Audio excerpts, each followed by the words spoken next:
to the stars. What's up, everybody? This is Mac Antigua here at Public Allies National Office. And Public Allies alum is back, PA Live. We're back on the air, people, after some time away.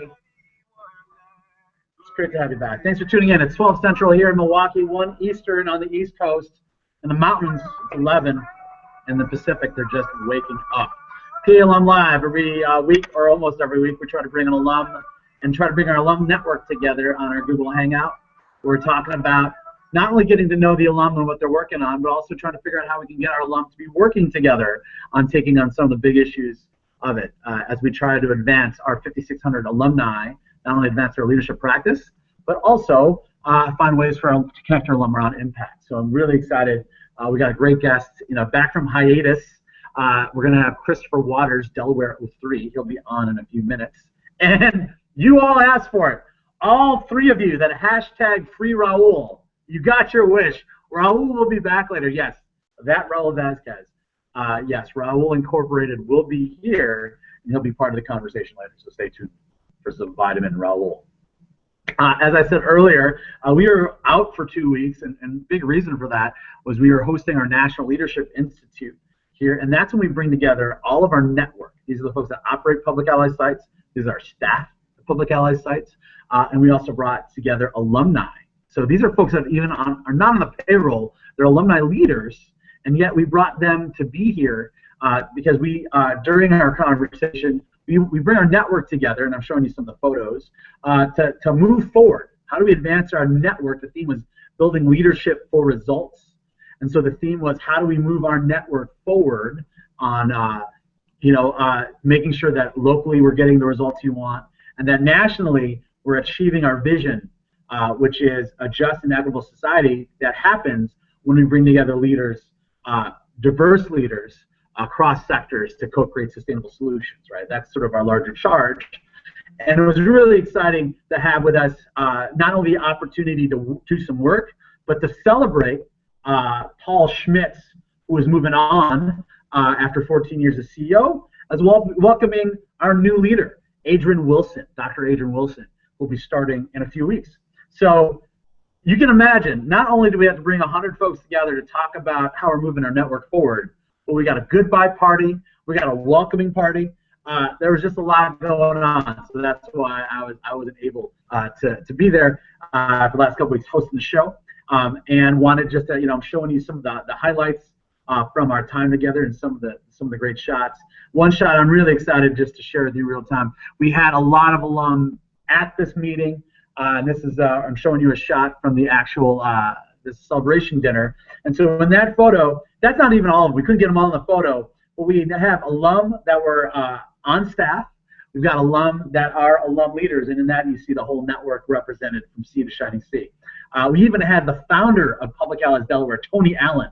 He's that handsome, dashing guy in the tuxedo up front. So not only recent alum, but we got brothers from the 90s, like when we used to wear flannel intentionally, crazy stuff like that.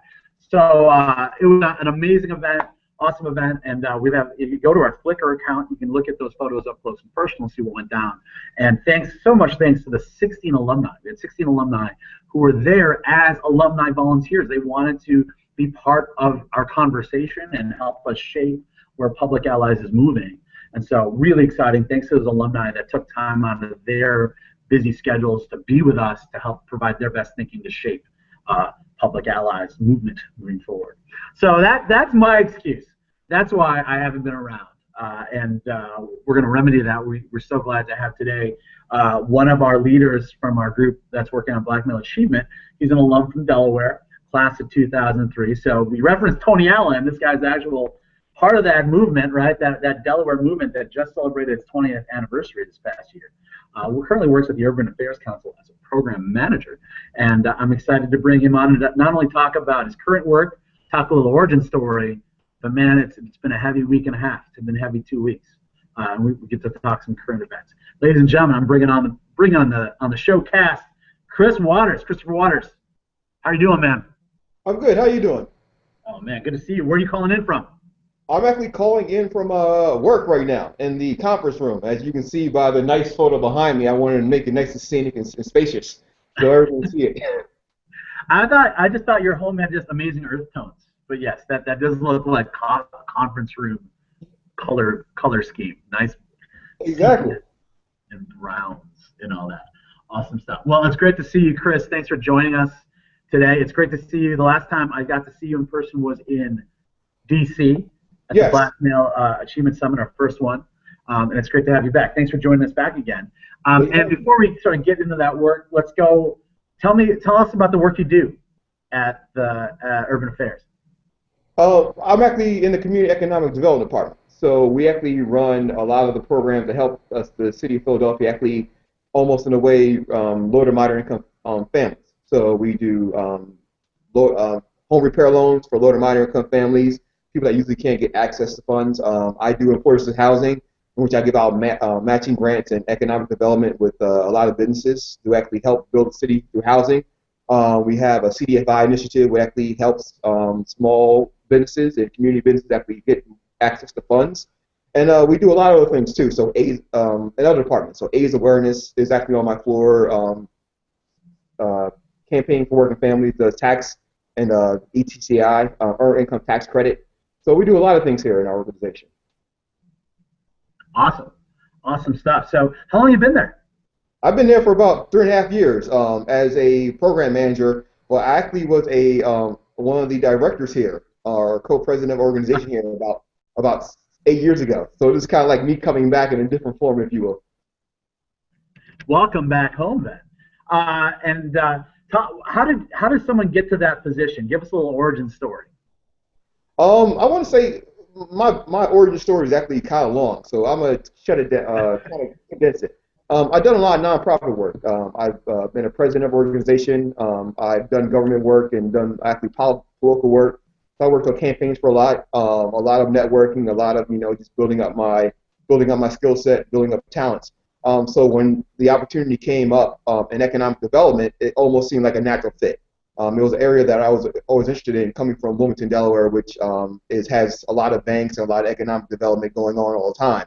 So it was a natural fit for me to come to a different city and actually try to learn as much as possible to grow and more importantly, practice a little bit. Right on. And you share, I asked you to send me some photos, so we're gonna do. It's too early to do Throwback Thursday. It's way back Wednesday. So I threw up there. I'm throwing up a photo on the big screen there. You can tell me a bit about this photo here from back in the day.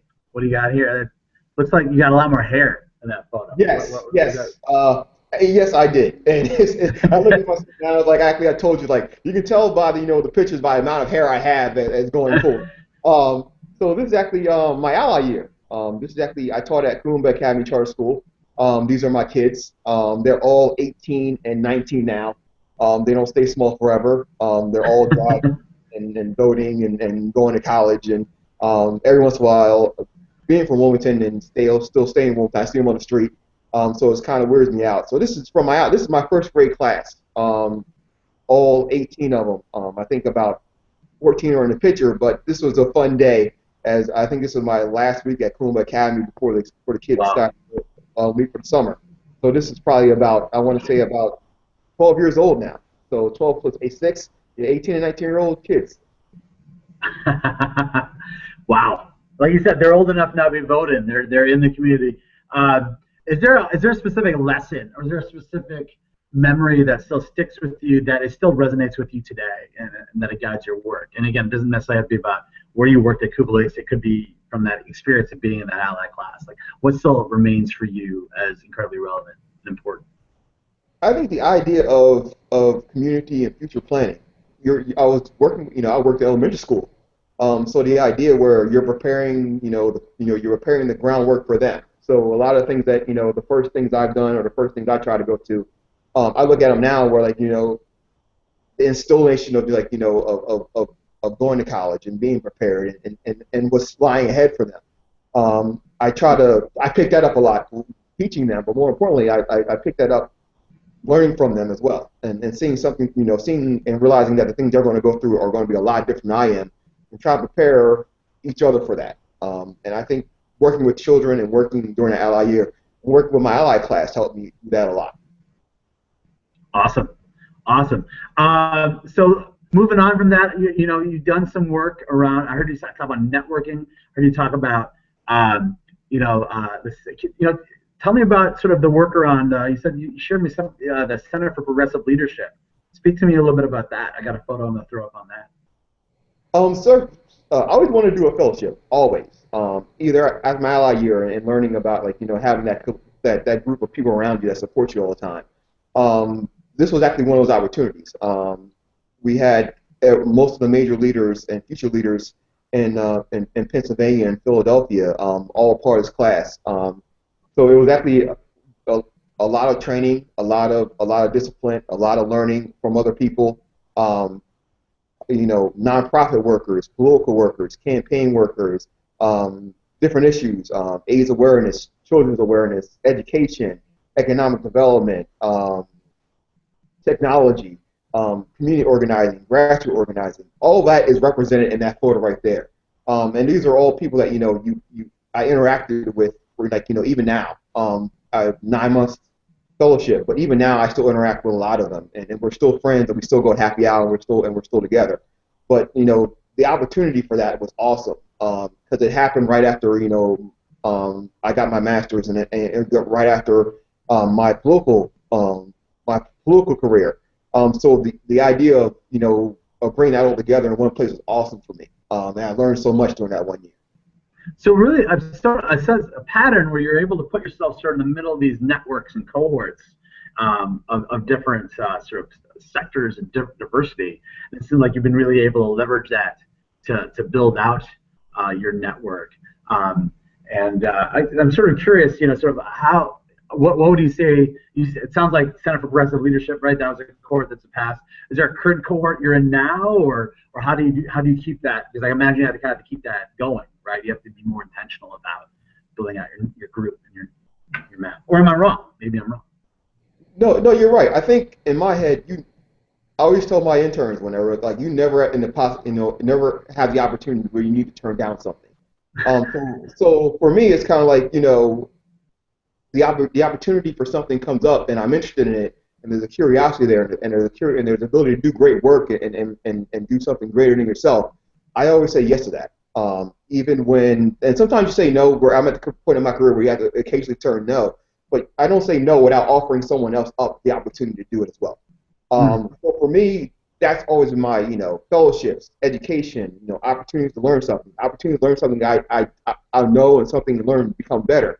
For me, that's how you expand a network, and that's how you expand yourself as well. The two are related, and for me, that's key to my development in any area, whether it be, economic development, whether it be as a person, whether it be spiritual. The ability to connect with other people is always going to be important to help you grow. It sounds like in your work, I hear this pattern, right? Like I said, you said the ability to connect, the ability to find these patterns. And it sounds like definitely in your current work, right, you're connecting people to capital so they can purchase these homes, right? Or you're connecting people to credits so that they can get on better financial footing. So it sounds like these connecting, right, is sort of a natural thing for you, or at least something you've cultivated. And so before I turn it over to Raul, it's going to come with you a stumper. I'm going to try with my own stumper. What is a connection perhaps that you're most proud of, or maybe speaking to what is an achievement that you're most proud of because it maybe connected people in ways that were surprising or maybe innovative? What would that be for you? And that most important is a very heavy thing. So maybe one that comes to mind that feels that you want to brag on. I think the one thing that, when I worked in politics, the one thing I always want to try to do is connect people to their representatives. And whatever, I think there are people always feel disenfranchised. Like, they don't listen to me. They don't listen to me. They don't listen to me every 4 years. And for me, that civic engagement is part of, this American society that often is forgotten by the politicians and sometimes by the people. It goes back and forth.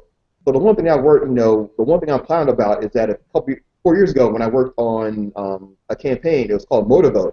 We gather as many organizations as possible that could bring events to the city of Wilmington. A governor's event was held there.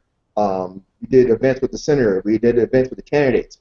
And the idea were you can actually ask them questions, like questions that you cared about, you know, and it's not watered down questions. But if you want to ask a question about education, ask a question about education. If you want to ask a question about, basic functions of a government and how they can improve it, that's what that meeting was about. And it wasn't staged. It was all about people in the community coming together to ask questions of people that they're going to vote for to represent them. And I think for me, that was the most important part. That was one thing, even to this day, I'm very proud about. Mm. Right on, right on. And well timed. I'm keeping up with you. I threw up a photo of Motivote up there for you just to give people a visual of what that was about. So, Chris, I'm going to hand it off to my co-host. I'm going to bring him on the telecast. He's your friend and mine, Raul Vazquez. He's, he's a journalist by trade. He's got something for you. Raul, hello. Welcome back, Raul. Thank you, Mac. It's good to be here. Hey, Chris, it's good to talk to you. Good to talk to you always. It was great seeing you in January in D.C. with the Black Male Achievement. That was a really inspiring few days. So I have two questions for you. One is, tell me a little bit about what you walked away from, what you took away from that experience of being with 30 African-American male public allies, alum, or in some cases actual allies, and to spend some time together and to talk about issues that you thought were important with in the context of pathways to economic success, education for men of color. What for you did you walk away with the most? I think the most important thing was that I wasn't alone. Like, I think the one thing when I sit down into I've been on numerous boards since college, part of numerous organizations, and usually when I sit down, I'm usually the only black, only male, or only young black male in the room. And after a while, you start feeling alone, like you're by yourself, and a lot of the issues that you deal with, and a lot of issues that you perceive as being a problem, you have to convince other people that they're a problem. This is the first time, I think, in a long time where I sat down and a lot of issues that were on my mind were like be about education, whether it be about the prison system, whether it be about lack of political involvement. To have someone actually sit down and actually have someone to conversate with and actually realize they think about it as much as you do because they're involved and invested as much as you do was very key to that. And I told Mac, it's like, thank you for bringing us all together, but more importantly, thank you for giving us the opportunity, you, Raul, and Paul, just for giving us the opportunity to do this. This is a very rare occasion that doesn't happen as much as you think it does, and I think it should happen more often. But that opportunity for that was great. Fantastic. And I got one more, a different question. This is the stumper, by the way. So you're talking about one of the things that you're most proud of is connecting a civic the population, the people, to their civic leaders or people who want to be elected officials for that population. And at the same time, one of the things that Public Allies works on a lot is developing leaders that then take positions, but they come from the community. They look like the community because they came from the community and they are the community. How many of the problems that we're seeing today in places like Ferguson, if you want to go there, or other kind of conflicts that we have, could be prevented or tempered by having leaders or people in positions of authority that actually come from the communities that they want to lead or that they have an influence over? I want to say 80 to 90% of them. I wouldn't say 100 because there's always going to be problems. But I want to say 89% of them.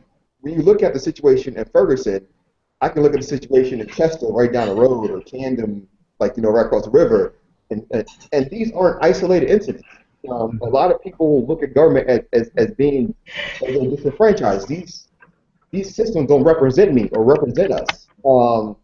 Ferguson, a large minority population, mostly African American, and you're telling me that on the entire police force you only have 3 black officers? What happened? Your representatives aren't predominantly African American? What happened? That disconnect there, and the idea that it's us versus them, that mentality, and once that mentality is formed, it's very hard to get over that. It's like this is the establishment, this is us, or that's them. They don't understand our problem, we don't understand their problem. that disconnect can be seen anywhere. And I think Ferguson is is almost like the hotspot for it right now. But the potential for that is across America. And I think without that idea, is how do we engage more people? How do we break down our own walls socially, economically, even just have a general conversation that we might not want to have, and make it awkward and realize that we're going to come up with a plan together and come out with a situation together in which things will be better and connect to each other more. But I hear some of the things that people are saying in some of the media outlets and that general people are saying about the area, and it confuses me and confounds me that some people, they take away the issue without taking away what caused the issue, and they dissect that. Like, those people are different. Those people don't understand. Those people aren't a part of our society. And it's like, as long as you're living here in America, and as long as you work every day, as long as you go out, pay your taxes, and do everything, you have a right, and you have a right and natural civil contract to be a part of society and engage with that, right or wrong. Freedom to assembly, freedom to speech, freedom of press. All these are a part of the basic need, but you have to know how to use them, and don't be scared when someone does that for you. Thank you, Chris. I appreciate that. You're welcome. Thank you, Raul. Raul, we'll keep you in the, let's sort of close out the last, sort of our last time together. Let's stay in this sort of path, because I think it's important to acknowledge, we talk about you're a Public Allies alum, I'm a Public Allies alum, right? And we got 5,600 of them. And for me, alumni is not a past tense verb, but it's a present tense, it's a future tense sensibility, am I right? And I'm hearing you in the conversation right now articulate a pathway of how, or begin to articulate a pathway of how do we do this, right? Or what, as a Public Allies alumnus, right?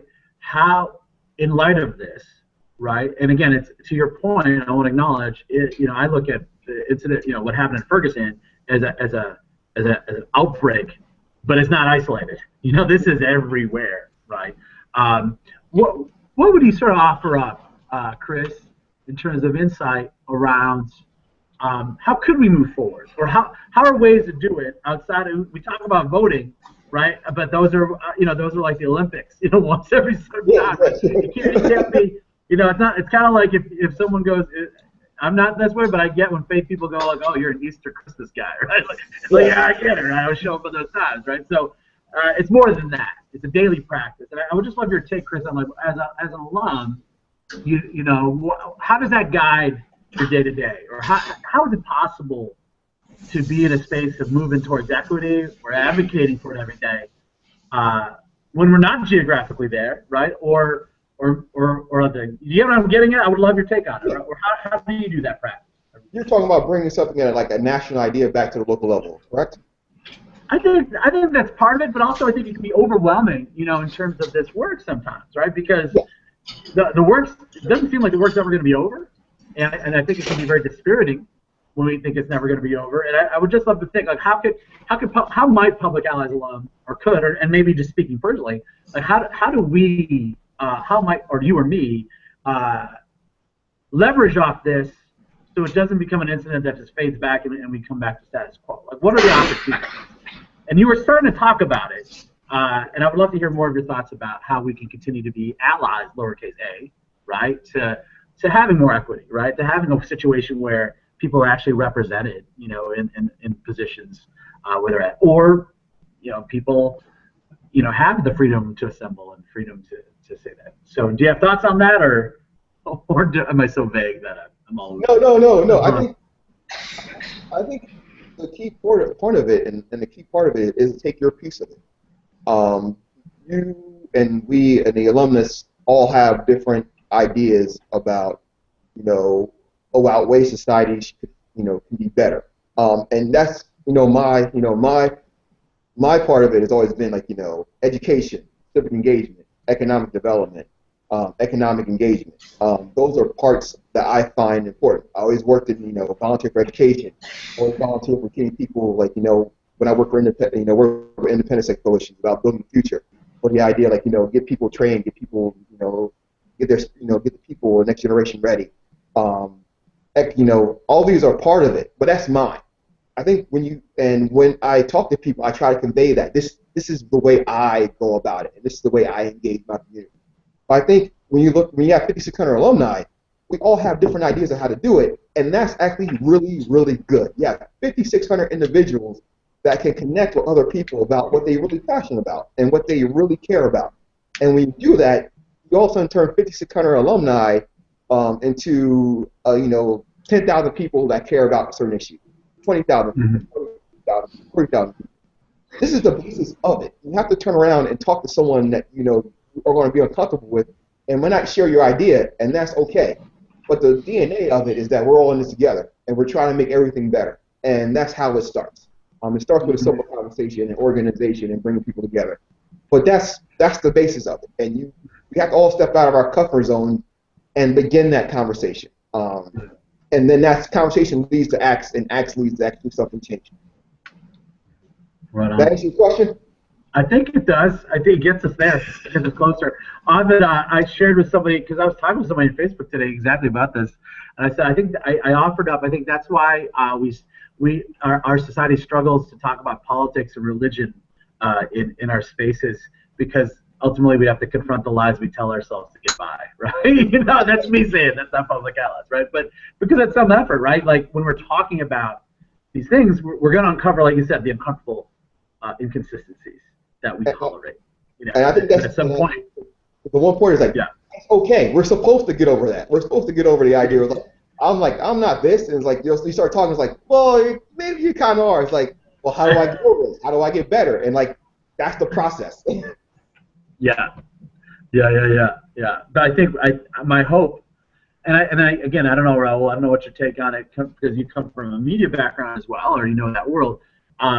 It's very, I find it very difficult because we depend on institutions for the news and for setting up the conversation, and it's tough because I find it's not.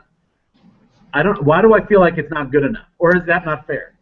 And I'll put that back on you. Is that because it's easy to hit the media? The media is this, the media is that, and I would love your take on it. Is that fair to complain about it? Is it like kind of like what you said, Christopher? Right? Like, we vote these people in. Why we have a chance to change this, or not, Raul? And I kind of lean on you a little bit because I know you're in that world, or you've been in that world. Well, for the media, it's the same thing as for the diversity issues and representative issues are as valid in the media landscape as they are in politics, as they are in corporate top corporate sectors. That it takes a while usually for the media that's covering communities to actually look like the communities that they're covering. And Chris, you might want to tag along, but I think that's why you get this reporting that's so skewed or that isn't really accurate, because they don't know the communities. They don't have that facility to go in and get the story or to gauge what's really happening, because they don't have those contacts, because they're not from there and they don't understand it. But and I will say that going to the case of Ferguson, there are cases where you have African American journalists who are going in and are telling a different kind of story that we usually hear in mainstream media. So. Chris, I don't know if you have any thoughts on that. I think you're exactly right. I think looking from the inside out versus the outside in is one of two different things. I can tell you about the situation of social disparity in education, as well as poverty in African American communities, because I live in an African American community. I can't tell you what's going on in Ferguson. Everything I'm learning about Ferguson is I'm reading on the internet. I'm reading on Twitter, Facebook, the newspapers. So I'm coming from my own personal experience as someone who lives in that type of neighborhood and can almost imagine what's going on there. But someone from the inside, inside and live that community, can tell me personally, this is what I'm seeing, and these are the specific information I can give you to realize this is exactly how the situation started, and this is how it came about. So I think you're right on that, Raul. It is about sometimes outside in versus inside out, and the way the story is told and the way the perception of the story is told. We actually had a situation in Philadelphia where they actually just changed their photo because the image that they put on there seemed like it was like favoring one side versus the other. They actually got it. Twitter and things through Facebook actually made them change their photo and their headline because of that, and the perspective and the imagery from that changed. This comment, just this exchange reminds me of the writer Anais Nin, who says, "We don't see things as they are; we see things as we are." Right, and that's part of the challenge when you're telling a story. How much of it is the story you're seeing versus the frame that we carry with ourselves? And I think that's something we witness. I witness, let me claim myself, I catch myself doing often, is the narrative frame I come into, and how do the events I see fit into that narrative I've set up. And it's really difficult to have the discipline to go like, okay, let's pretend that narrative, isn't it? What do I see? And what shows up? And is it possible to have empathy for a story that might run counter to this narrative frame I've set up for myself? I think that's a skill. It goes back to your point, Rolla, having diversity and inclusion as part of it, to understand those stories and to be able to put yourself in that story. I would share personally, one story that I've learned over the last, one of the realizations I've had over the last several years of Public Allies is, when we have challenges perhaps of retaining folks in the program, in our apprenticeship program. One common phrase we use a lot is trust the process, right? Like that's a phrase that gets bandied about, at different sites, because sometimes it's a challenging process. But if you trust your program editor, or if you trust the gift seat, or you trust these things that we do at Public Allies, things are going to be fine. It's been recently I discovered, like, we may, and I don't say it's official doctrine, I'm just saying it's a phrase that gets bandied about, to sort of help people cope, if you will, with the challenge and complexity of this experience. But Chris and Raul, I could imagine that for someone who the process has not been very good to them, who institutions have undermined them or failed them, the phrase trust the process isn't a very useful phrase, right? So I think that's an example in real time, that if I'm an individual myself who's had positive relationships with institutions or civic institutions, I'm more likely to give the nod and to understand that there are people whose experiences have not been that, and that it's very likely that that's why their first angle is maybe to be more skeptical of a process and to push back on that, or perhaps check it. So that's just me being real and just sharing. It's tough. That's my practice, at least, being transparent about how I try to practice every day of trying to be an ally, lowercase a, right, to moving towards equity, or being that when I don't live there, right, or it isn't even my community, more specifically. So, man, that's me yapping. Quick takes. Send us out, Chris. We had this conversation. What's different about you right now, or what's a thought you'd like the rest of the Public Allies Alum Network to know about, that you've got this platform to speak to the thousands, the millions that watch the show? I want to say that when it comes to social change, it's never going to be easy and it's never going to be quick. But I think the whole point of this whole situation is that you do your best and you have everybody around you do your best. You take your piece of the world and you try to make it better. And you find allies to help them. You give and go. You give back and forth to make it better. And I think by doing this work and continuing to do this work, you inspire others to do, to make their community better and do it. So I know it's sometimes thankless. I know it's sometimes painful, and I know it's sometimes unrewarding. But I think I think it's important, and I think for me, and I hope to you, that this hope and faith are the reason why you're in this, and I hope and faith and the idea that things will get better and that you can make them better will keep you driving it. Nice. I think you had Raul with the phrase "give and go," as he's a Barcelona soccer fan. So that's all they do. So I think you had him a give and go. You had him imagining just the constant movement and short passes necessary to win games. And that's to extend the analogy. It's just a lot of short passes to ultimately get to this goal. A lot of grinding.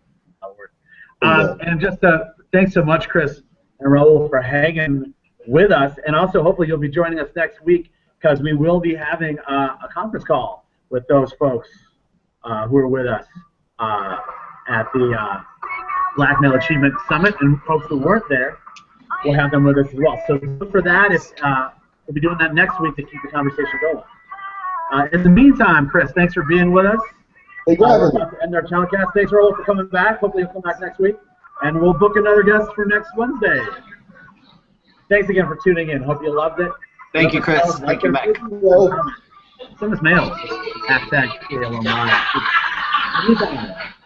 This is Mac and Antigua, and this has been live.